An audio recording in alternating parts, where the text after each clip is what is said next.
ये कुर्बानी के लिए माल आया हुआ है, बड़ी ईद के ईद उल अजहा के लिए।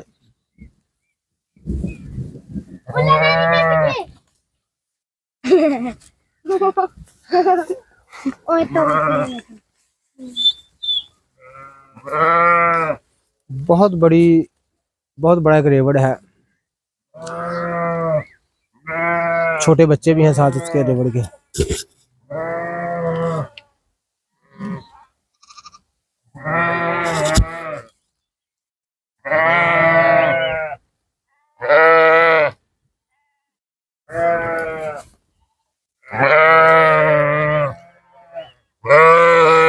ये हमारी दुम्बी की जैसे कैसे की हमारी दुम्बी।